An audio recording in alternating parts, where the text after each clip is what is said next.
काली और गोरी प्रेग्नेंट बहनों का पति। वाह, ये ड्रेस तो मुझ पर काफी अच्छी लग रही है।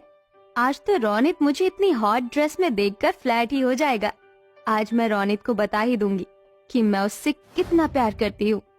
पारुल, खुद से क्या बात कर रही हो? कॉलेज नहीं चलना क्या? चलना तो है, लेकिन तुम्हारे साथ नहीं। आज मैं गाड़ी में अकेले जाऊंगी, तुम बस से आ जाना। लेकिन क्यों पारुल? हम तो रोज ही एक साथ कॉलेज जाते हैं ना। और अगर मैं बस से आऊंगी तो मुझे कॉलेज पहुंचने में लेट हो जाएगा। हाँ, तो एक दिन लेट हो जाओगी तो कौन सा पहाड़ टूट जाएगा। और वैसे भी आज मेरे लिए बहुत स्पेशल डे है, तो मैं तुम जैसी कल्लू माई के साथ जाकर अपना स्पेशल डे खराब नहीं कर सकती। ओके? इतना कहकर पारुल अकेली गाड़ी में बैठकर अपने कॉलेज के लिए निकल जाती है और बेचारी पंक्ति बस में धक्के खाते हुए कॉलेज पहुंचती है। तू अब आ रही है? जानती है टाइम क्या हो रहा है? क्या करूं यार, रास्ते में ट्रैफिक इतना था कि टाइम से पहुंच ही नहीं पाई। ये सब छोड़ और बता कि रौनित कहाँ है। वो देख, वहाँ है रौनित। रिमशा के कहते ही पारुल जल्दी से अपने कॉलेज के सबसे हैंडसम बॉय रोनित के पास उसे प्रपोज करने के लिए जाती है। लेकिन इससे पहले पारुल रोनित के पास पहुंचती वहां पंक्ति आ जाती है। पंक्ति को देखकर रोनित पंक्ति के पास आ जाता है और उसका हाथ पकड़ के अपने कॉलेज के पास बने पार्क में जाने लगता है, जिसे देखकर पारुल को बहुत गुस्सा आता है। इसकी इतनी हिम्मत कि ये मेरे रौनित का हाथ पकड़े। ये शायद भूल गई है कि पारुल को जो चाहिए होता है वो उसे हासिल करके ही रहती है। पारुल घर चली जाती है और पंक्ति के आने का इंतजार करती है। पंक्ति के आते ही पारुल उसे जोरदार थप्पड़ मार देती है कि तभी वहां पर पारुल और पंक्ति की माँ सुलोचना भी आ जाती है। पारुल, तुझे शर्म नहीं आती अपनी ही बहन पर हाथ उठाते हुए? माँ, मेरा बस चले ना तो आज मैं इसका खून कर दूं। मैं जिस लड़के को पसंद करती हूँ, इसका उसके साथ चक्कर चल रहा है। अरे, ये अपनी औकात भूल गई है क्या? या आईने में इसने अपनी शक्ल देखना बंद कर दिया? रौनित कॉलेज का सबसे हैंडसम और रिच बॉय है और ये कॉलेज की सबसे बदसूरत लड़की। मुझ जैसी सुंदर लड़की को छोड़कर वो इस काली को कैसे पसंद कर सकता है? पर रौनित मुझसे प्यार करता है और मैं रौनित से। उसने मेरी बाहरी खूबसूरती देखने की बजाय मेरी अंदर की खूबसूरती देखी है, समझी तू? पंक्ति बिल्कुल ठीक कह रही है। पंक्ति ने मुझे रौनित के बारे में पहले ही बता दिया था। अगर तूने अपनी जिद नहीं छोड़ी तो मुझसे बुरा कोई नहीं होगा। बचपन से लेकर आज तक तूने पंक्ति से हर चीज छीनी है, लेकिन आज मैं तुझे इससे इसका प्यार नहीं छीनने दूंगी, समझी तू? अपनी माँ की बात सुनकर पारुल रोते हुए अपने कमरे में चली जाती है। पंक्ति रंग रूप में बचपन से ही काली होती है, वहीं पारुल रंग रूप में बहुत ज्यादा सुंदर होती है, जिसके चलते पारुल को हमेशा अपनी खूबसूरती पर घमंड होता है। लेकिन इन दोनों की माँ सुलोचना अपनी दोनों बेटियों में कभी भी काले और गोरे रंग का भेदभाव नहीं करती है और दोनों को एक जैसा प्यार करती है। लेकिन जब पारुल को ये बात पता चलता है कि जिस लड़के को वो इतने समय से चाहती थी, वो लड़का उसकी काली बहन से प्यार करता है, जिससे पारुल पंक्ति से और ज्यादा नफरत करने लगती है। लेकिन अपनी माँ की वजह से पारुल कुछ भी नहीं कर पाती और ऐसे ही समय गुजरता रहता है। और एक दिन, अरे, ये कॉलेज में नया लड़का कौन है? दिखने में तो काफी हैंडसम और अमीर दिख रहा है। अरे, ये रौनित का भाई रॉकी है। बिल्कुल रौनित की तरह हैंडसम है ना? क्या सच में?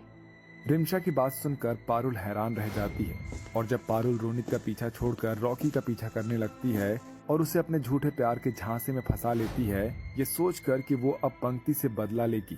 ऐसे ही समय गुजरता है और दोनों बहनों का कॉलेज कंप्लीट हो जाता है। कॉलेज कंप्लीट होने के बाद दोनों बहनों की शादी एक ही घर में हो जाती है। जहां पंक्ति की शादी उसके प्यार रोनित से होती है, वहीं पारुल की शादी रॉकी से हो जाती है। शादी के बाद उन दोनों की सास लता उन दोनों का बड़े ही प्यार से गृह प्रवेश करती है और ऐसे ही शादी का पहला दिन गुजर जाता है। तुम तो साड़ी में बहुत ही खूबसूरत लग रही हो। देखो, तुम्हारे लिए क्या लेकर आया हूँ। ये तो डायमंड नेकलेस है, लेकिन इसकी क्या जरूरत थी? ये मुझ पर थोड़े ना अच्छा लगेगा। ये तो सिर्फ गोरी लड़कियों पर अच्छा लगता है, ना कि मुझ जैसी काली पर। मैंने तुमसे कितनी बार कहा है कि तुम जैसी हो मुझे बहुत पसंद हो। तुम जैसा लाइफ पार्टनर मुझे इस पूरी दुनिया में ढूंढने पर भी नहीं मिलता, समझी? रोनित की बात सुनकर पंक्ति रोनित के गले लग जाती है। ये क्या, आप शराब पी रहे हैं? आपने तो मुझसे कहा था कि आप ड्रिंक स्मोक कुछ भी नहीं करते, फिर ये सब? वो तो तुझसे शादी करने के लिए झूठ बोला था। शराब सिगरेट पीना ये तो मेरी जिंदगी है। चल अब मेरे लिए एक बढ़िया सी ड्रिंक बना दे चल। यानी कि तुमने मुझसे झूठ बोला। मैंने गलती कर दी तुम पर भरोसा करके। मेरी तो जिंदगी बर्बाद हो गई। मुझसे शादी करके तेरी जिंदगी बर्बाद हो गई है? अरे जिंदगी तो मेरी बर्बाद हो गई।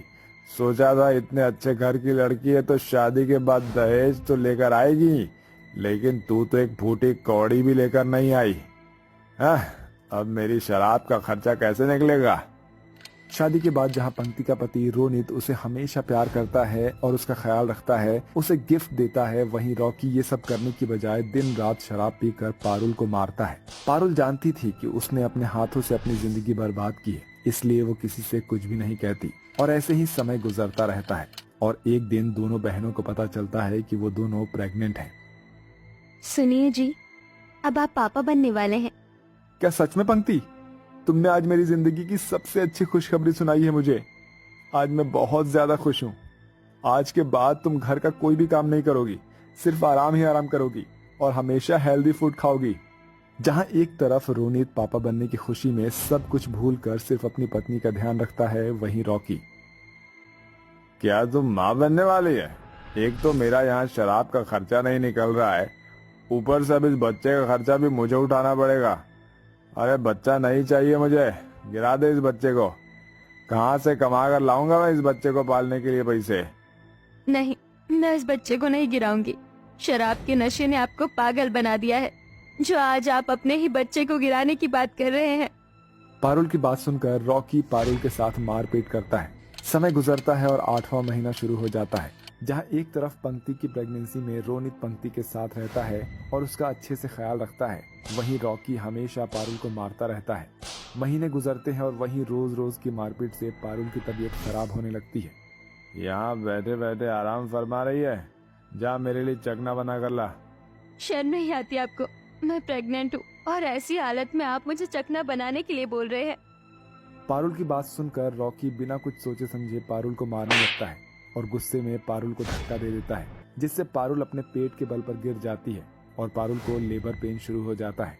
पारुल के चिल्लाने की आवाज सुनकर सब लोग वहां पर आ जाते हैं और पारुल को जल्दी से हॉस्पिटल लेकर जाते हैं। देखिए, कंडीशन बहुत ज्यादा सीरियस थी। माँ और बच्चे में से किसी एक को ही हम बचा सकते थे, इसलिए बस हमने माँ को बचाया। तुम्हारी इस नशे की लत की वजह से मेरी बहन ने अपना बच्चा खो दिया। तुम इस बच्चे के कातिल हो और तुम्हें तुम्हारे किए की सजा जरूर मिलेगी। रोनित, जल्दी से पुलिस को कॉल लगाइए। इस पापी को तो आज मैं जेल में जरूर भिजवा कर ही रहूंगी। इसने मेरी बहन पर बहुत अत्याचार किए हैं। नहीं नहीं, मुझे माफ कर दीजिए। आज मेरी गलती की वजह से मेरा बच्चा पैदा होने से पहले ही इस दुनिया को अलविदा कह गया।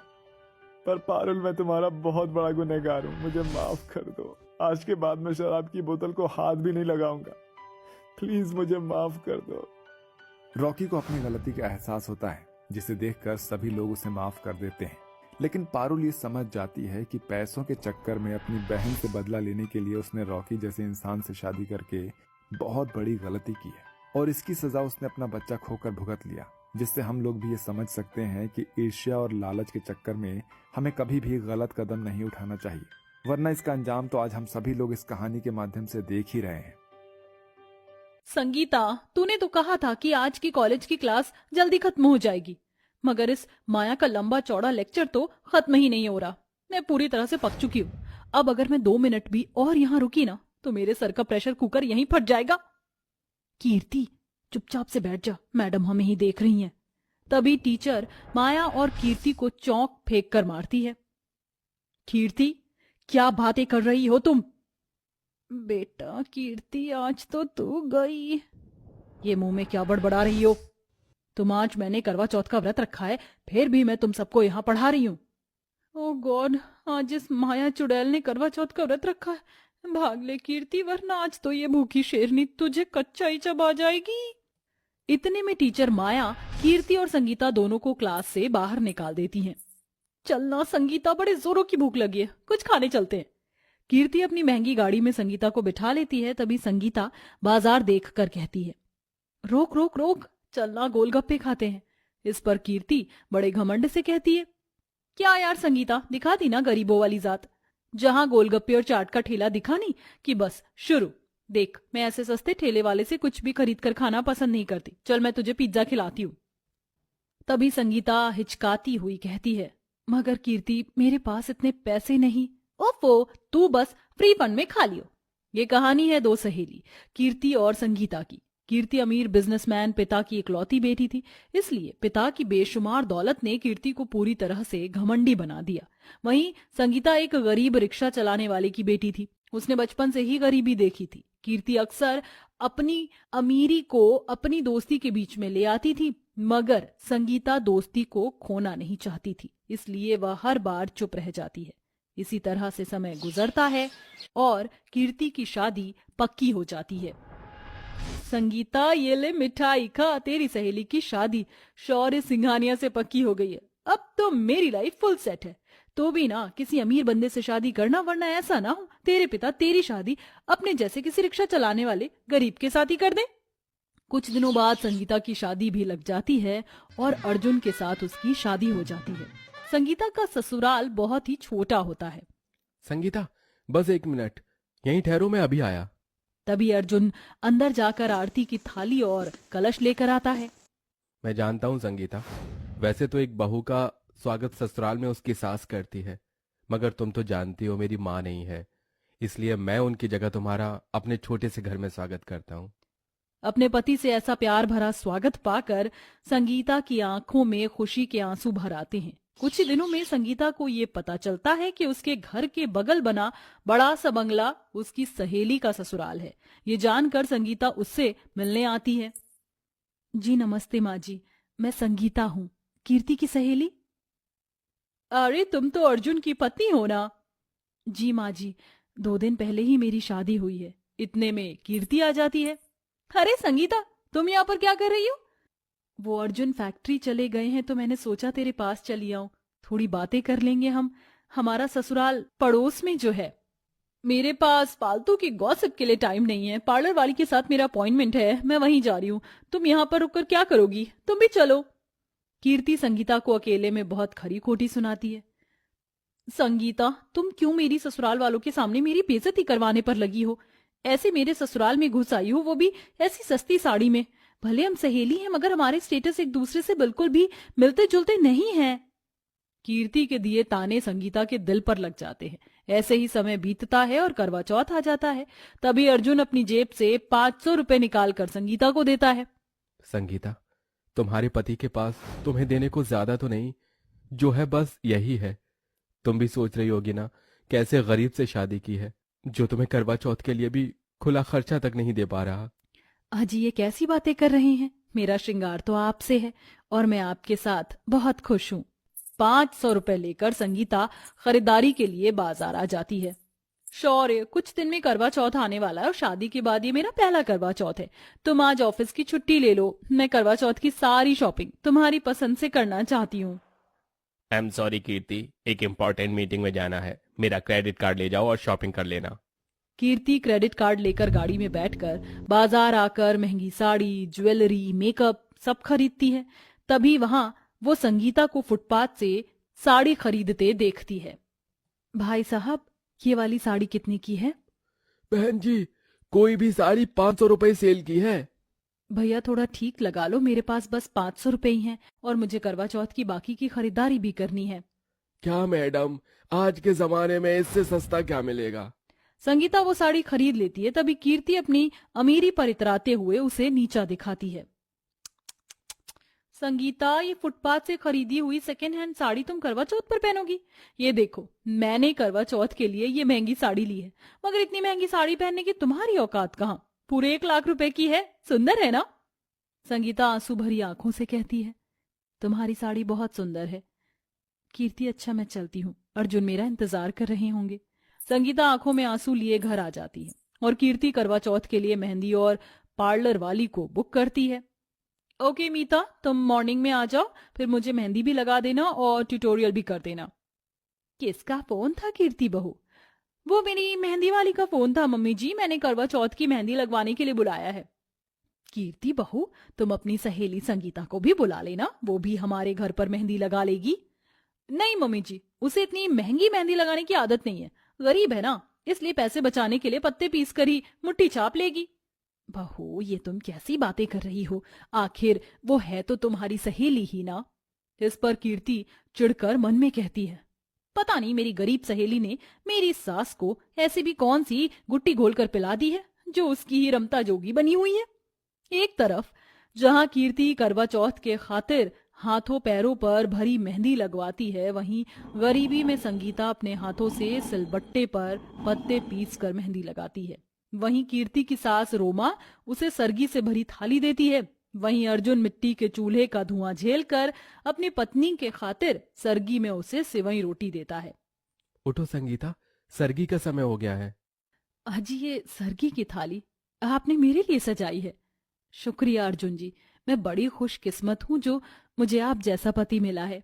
अगले दिन दोनों ही अमीर गरीब सहेलियां भूखी प्यासी रहकर करवा चौथ का व्रत रखती हैं। जहाँ कीर्ति पार्लर से मेकअप करवा कर आती है, वहीं संगीता अटूट श्रद्धा से अपने पति के नाम से 16 श्रृंगार करती है और खुद ही व्रत की कथा सुनकर करवा भरते हुए पूजा करती है।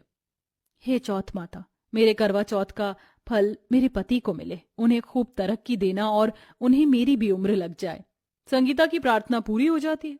उसी दिन अर्जुन को फैक्ट्री में प्रमोशन मिलता है और वो एक मामूली से मजदूर से अपनी उधरी से मैनेजर बन जाता है और घर लौटते वक्त उसे फुटपाथ पर एक बुढ़िया गजरा बेचते दिखती है।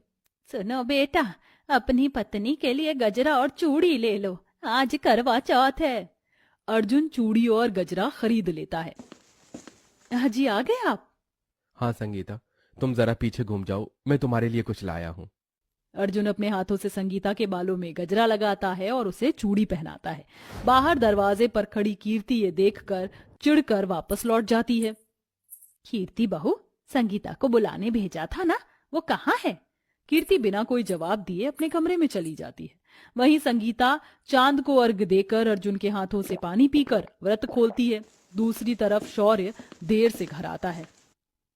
शौर्य, क्या आज के दिन भी तुम्हारे लिए मुझसे जरूरी काम था? मैंने यहाँ भूखे प्यासे रहकर तुम्हारी लंबी उम्र के लिए करवा चौथ का व्रत रखा है। मैं काम में बिजी था यार, हो गया लेट, सॉरी ना। व्रत तोड़कर शौर्य कीर्ति को खाना खिलाने बाहर लाता है, जहाँ अर्जुन और संगीता भी होते हैं। अरे अर्जुन जी, आप यहाँ? शौर्य, तुम क्यों उन गरीबों के पास जा रहे हो? लोग तुम्हें कैप्चर कर रही हैं। कीर्ति, आज अर्जुन जी की मदद से ही मैं एक सफल बिजनेसमैन हूँ। इन्होंने मेरे स्टार्टअप में बहुत मदद की थी, मगर कभी एहसान नहीं जताया। यही तो दोस्ती है। उनकी दोस्ती देखकर कीर्ति का अमीरी का घमंड टूट जाता है और वो संगीता के गले लग जाती है। तब से हर साल वो एक साथ करवा चौथ मनाती